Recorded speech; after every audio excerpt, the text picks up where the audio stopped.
আমি জানো তো লিপস্টিক পাগল, প্রচণ্ড লিপস্টিক পরতে ভালোবাসি। আর একটা নিউড শেড লিপস্টিক আজকে পরেছি, আর ধুতি প্যান্ট, তার সাথে ওপরের কুর্তিটা একটু পাঞ্জাবি স্টাইলের। সো এটার পরতেই হবে, কিছু করার নেই। কিন্তু পুরো সাজের মধ্যে একটা জিনিস বড্ড বেমানান। সৌরভ বলছে লোপা প্লিজ চেঞ্জ করো, এটা কিন্তু ভাল লাগছে না। তো যাই হোক, সেটা চেঞ্জ করলাম। তোমরা বুঝতে পেরেছো সেই জিনিসটা কি? আমি বলে দিচ্ছি, সেটা হচ্ছে আমার মফ কালার মোজা। আমি না পায়ে সবসময় একটু মোজা পরে থাকি। সৌরভ বলে ওটা আজকে পরো না, একদম ভাল লাগছে না এই ড্রেসটার সাথে। তো চেঞ্জ করলাম, জুতোটাও চেঞ্জ করলাম। জুতো আমি অন্যরকম পরেছিলাম।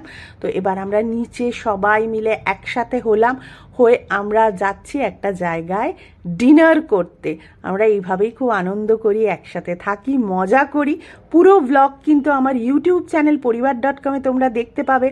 আর কোথায় ডিনার করতে এসছি তোমরা বুঝতে পারছো? যদি বুঝতে পারো প্লিজ কমেন্ট করো। আর রিজু অলরেডি সমস্ত খাবারগুলো একবার করে দেখে নিচ্ছে।